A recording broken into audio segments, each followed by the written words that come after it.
The night shift. Empty buildings. Dark corridors. Silent hallways. Most people feel safe inside a locked building. Cameras watching. Guards patrolling. Alarms armed. But what happens when someone gets inside anyway? When the cameras go dark? When the phones go dead? When the power cuts out? And you realize you're not alone. These are 3 true stories from security guards. People paid to protect buildings at night. People who discovered something was already inside. Welcome to Night Watch. I've been with my company for 6 years. Because of my seniority, I normally choose my shifts. But after a few months on a new contract, we started losing overnight guards. My supervisor asked if I could cover weekend overnights. I needed money for an apartment move, so I agreed. The first 2 weekends, quiet, uneventful. The third weekend was not.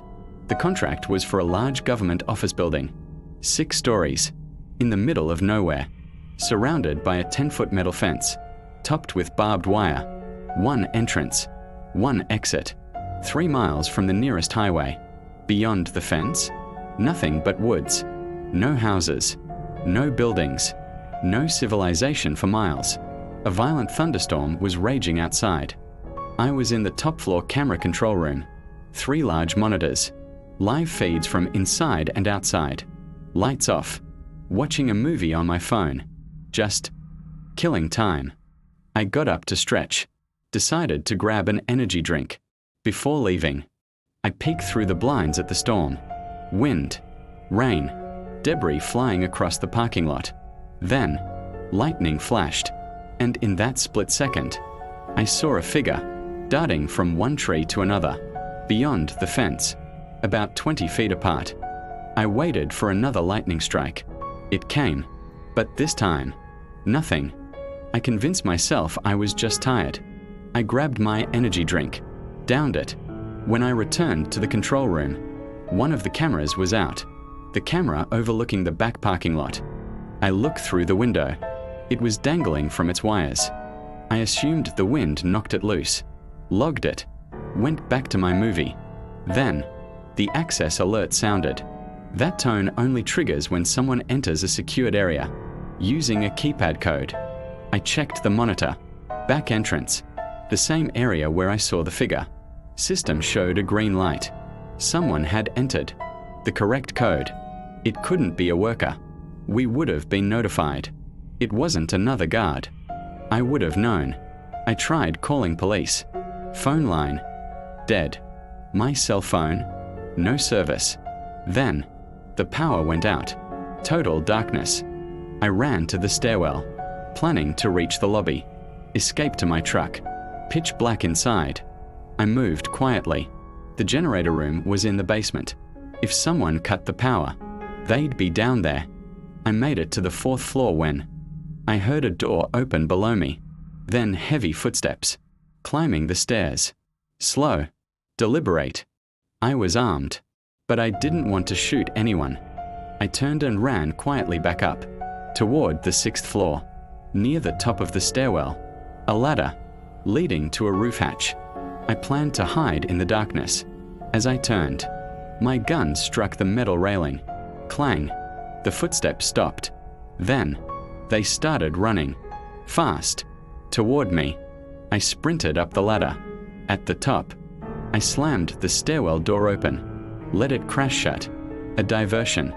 Then I climbed the ladder to the roof hatch. The man burst through the door. Ran into the hallway. That was my chance. I jumped from the ladder, 10 feet down, landed hard, and bolted for the stairs. He heard me. He chased.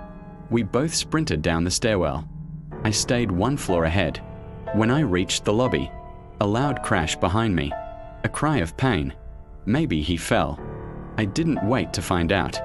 I burst outside into the storm, hit my truck's key fob, jumped inside. As I reversed, I saw him, dressed in black, mask and hood, charging toward my truck. I threw it into drive, floored it, tires screeching, rain pouring. I didn't get phone service until I hit the main road. Police arrived 15 minutes later. We searched the entire building. Nothing. But in the stairwell, they found something. A fully loaded, unregistered semi-automatic handgun. He dropped it when he fell. To this day, no one knows why he broke in, or what he was planning.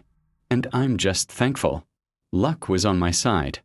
I worked nights as a security guard, corporate office building in New Jersey.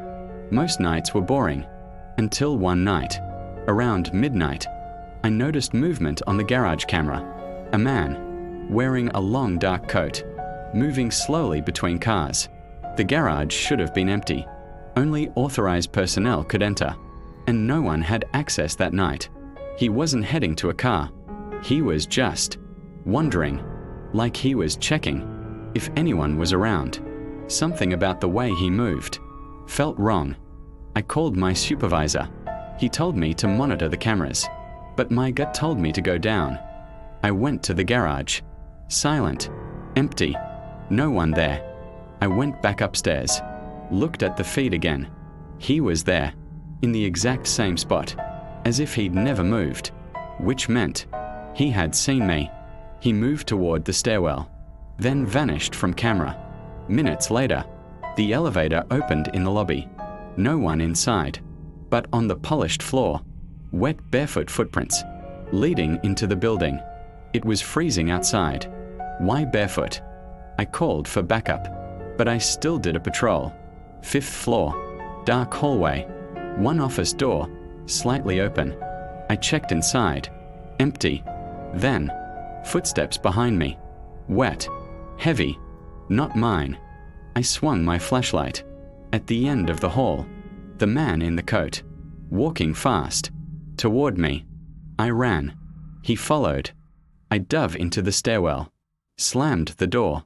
The footsteps stopped. Backup arrived. We searched everything. Nothing.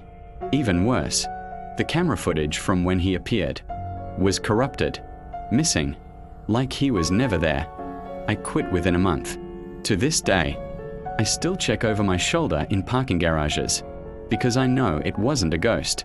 It was a real person who knew exactly what he was doing, and I still don't know why. This happened just days ago. My first night training as a mobile security guard, Toronto area, Mississauga, around 1:15 a.m. My supervisor and I arrived at a medical clinic. Routine patrol. No alarm had gone off, but when we arrived, the underground parking garage was open, and the front door was busted. If someone broke in, the alarm should have triggered. It didn't. Inside, we stood in silence. Then, the elevator started moving by itself. G1 to 2 to 3, stopping at 4. My supervisor pulled out his baton. We took the elevator up. The doors opened. Pitch black hallway. We turned on lights, checked every room. Nothing. Then, footsteps. In the stairwell. Going down. We were about to chase. When they stopped. Total silence. My supervisor radioed dispatch. We need immediate backup.